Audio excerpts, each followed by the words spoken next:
Hello welcome friends. तो दोस्तों I think आप सभी ललित नारायण मिथिला यूनिवर्सिटी दरभंगा के पार्ट थर्ड इंग्लिश ऑनर्स के छात्र होंगे। दोस्तों मैं आपको बता दूं कि ये वीडियो इंग्लिश ऑनर्स पेपर 5 से रिलेटेड है और पेपर 5 में जो 15 मार्क्स का एक्सप्लेनेशन का क्वेश्चन आता है ग्रुप सी में, इसके ऊपर हम बात करेंगे। और मैं आपको बता दूं कि ये वीडियो न केवल 2021 के लिए इम्पोर्टेंट है, बल्कि जब तक एलएनएमयू में ये सिलेबस रहेगा पेपर 5 का, तब तक ये आपको हेल्प करता रहेगा। तो चलिए हम आपको इस क्वेश्चन को किस प्रकार से टैकल करें इसका कॉन्सेप्ट बताता हूँ। दोस्तों देखिए, सबसे पहले हम आपको दिखाता हूं कि क्वेश्चन किस प्रकार से आता है, उसके बाद में आपके बीच स्ट्रैटेजी शेयर करेंगे। डेफिनेटली मैं बार बार कह रहा हूं, एक्सप्लेनेशन का जो यहाँ पे क्वेश्चन आएगा 15 मार्क्स का, आप वहां पे आसानी से सभी क्वेश्चन का आंसर कर लोगे। देखिए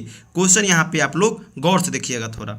देखिए ये चौथा क्वेश्चन आपका आएगा, इसी प्रकार से क्वेश्चन रहेगा, explain with reference to the context any two of the following. यानी आपके पास A B C D total 4 प्रश्न होंगे। 4 प्रश्नों में से आपको केवल 2 प्रश्नों का ही जवाब देना होगा और वो दोनों क्वेश्चन 7.5 मार्क्स के होंगे, यानी कि 7.5 और 7.5 टोटल 15 मार्क्स का हो गया है ना। और आपको केवल 2 का ही जवाब देना होगा, 4 होगा। और इसमें से आप, कहने का सीधी अर्थ कि 4 में से आप कोई 2 को स्किप कर सकते हो, कहीं से भी जो आपको आता है उन्हीं 2 का जवाब दीजिए।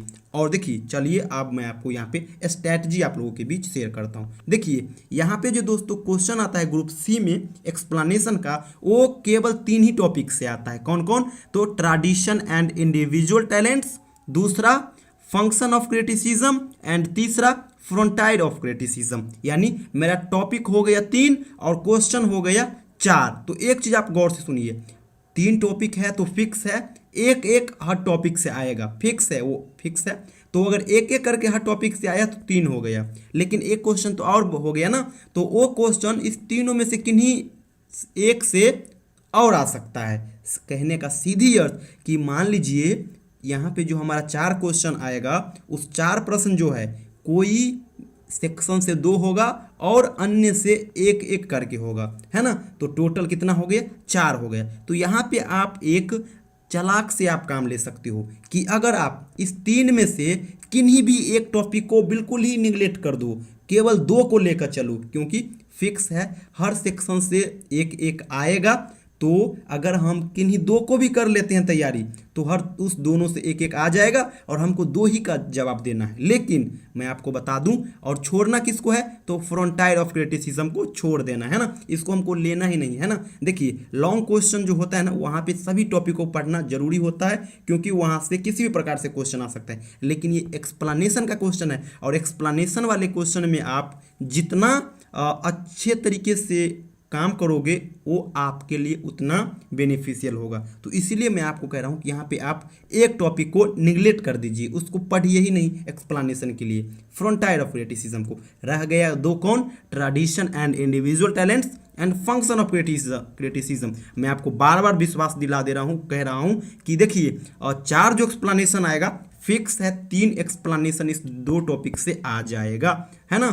Tradition and individual talents and function of criticism से कई बार तो ऐसा हुआ है कि 4 में से 3 क्वेश्चन केवल ट्रेडिशन एंड इंडिविजुअल टैलेंट से आ गया है, फ्रंटाइड से तो टच भी नहीं किया है। मैं आपको यहाँ पे 2020, 19, 18 और 17 ये तीनों 4 साल का प्रश्न भी आपको बताएंगे और साथ ही साथ शॉर्ट टेक्स भी बताएंगे। तो चलिए ये तो आपको समझा दिया, अब चलिए हमको करना क्या है। तो मैंने आपको कह दिया कि फ्रंटाइड ऑफ क्रिटिसिज्म को बिल्कुल ही निगलेक्ट कर देना है। तो हमें पढ़ना कौन कौन है?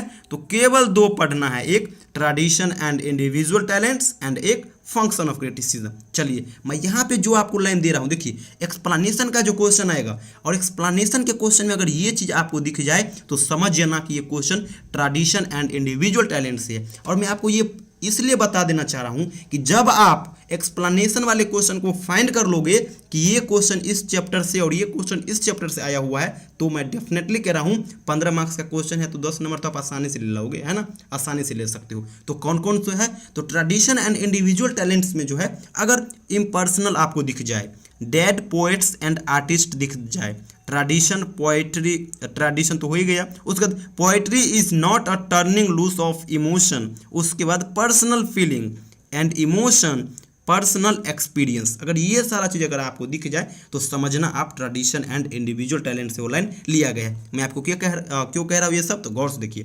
ट्रेडिशन एंड इंडिविजुअल टैलेंट्स, और मैं आपको जो नोट दिया हूँ उस नोट में आप tradition and individual talents and function of criticism, इस दो को ढंग से आप समरी तैयार कर लेना। देखिए ट्रेडिशन एंड इंडिविजुअल टैलेंट्स जो है इसमें किस चीज़ पे बात की गई है, यानी पुराने जो सभ्यता संस्कृति जो है उसके ऊपर बात की गई है। पोएट कह रहे हैं कि जब आप कोई भी पोएम लिखो या कुछ भी लिखो तो पुराने जो कवि है उनके चीज़ों को देखो, उसे फॉलो करते हुए लिखो, है ना।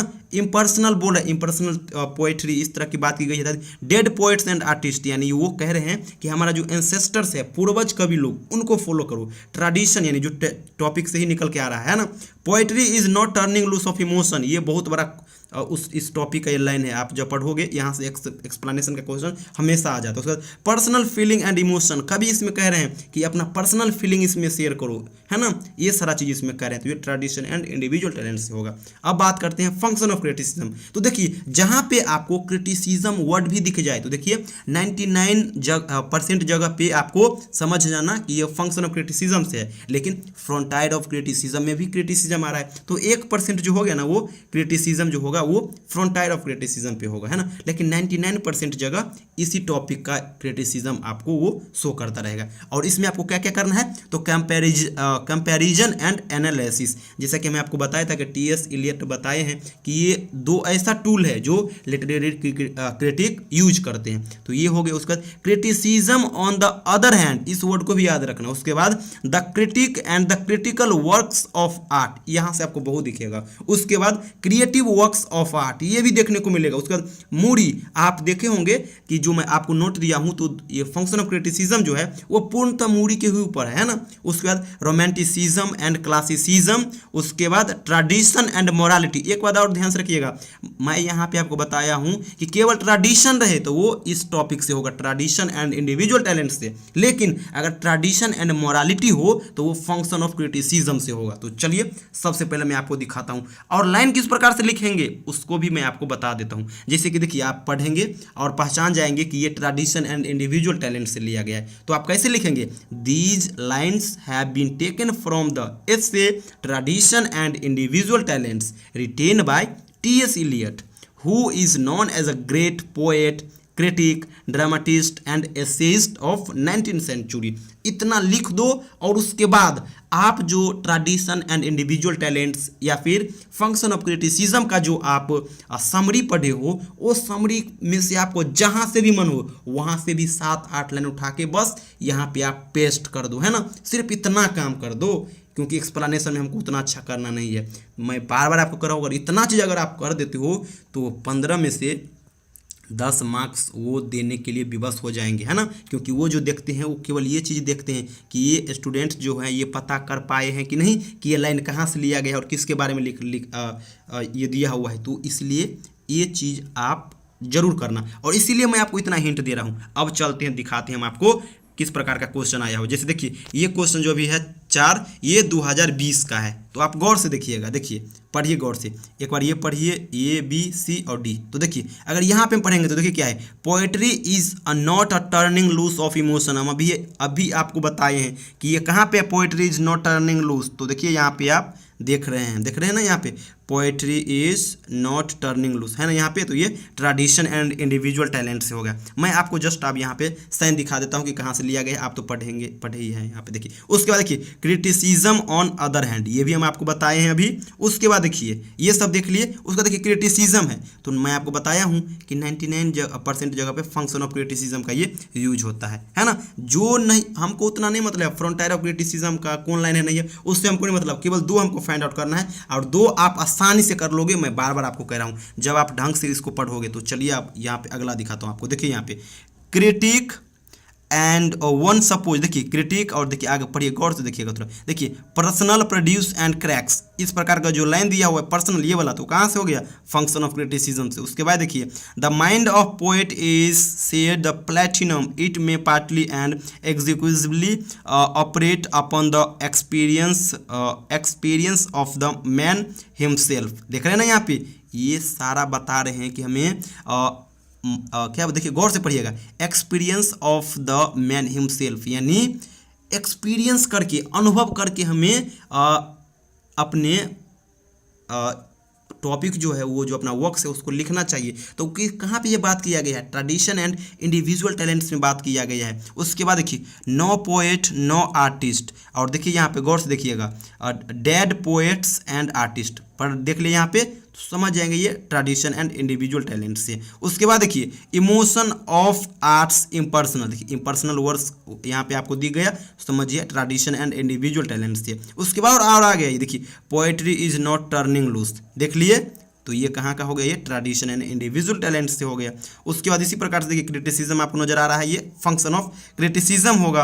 आगे अगर आपको नहीं भी मिल रहा है छोड़ दीजिए, हमको 2 से मतलब है, तो 2 यहाँ से भी मिल गया, ये था 2018 का, अब देखते हैं 2017 का। तो देखिए यहाँ पे भी ट्रेडिशन दिया हुआ है, केवल ट्रेडिशन दिया हुआ है, तो ये ट्रेडिशन एंड इंडिविजुअल टैलेंट से होगा, लेकिन ट्रेडिशन एंड मोरालिटी होता तो ये फंक्शन ऑफ क्रिटिसिज्म से होता। उसके बाद देखिए कंपैरिजन एंड एनालिसिस, तो कहाँ से हो जाएगा, फंक्शन ऑफ क्रिटिसिज्म से, है ना। तो देख रहे हैं ना, हर 4 में से 2-3 आसानी से बन जा रहा है, केवल आप 2 को ही लेके चलोगे। तो कहने का ये अर्थ, यहाँ पे आप जितना चालाकी से काम करोगे उतना अच्छा मार्क्स और उतना जल्दी आप उस सवाल को टैकल कर लोगे। तो दोस्तों यही था ग्रुप 6 से रिलेटेड हमारा कुछ आप लोगों के लिए टिप्स, तो आप इसको ज़रूर फॉलो करना, डेफिनेटली आप लोग अच्छा करोगे। Thank you so much.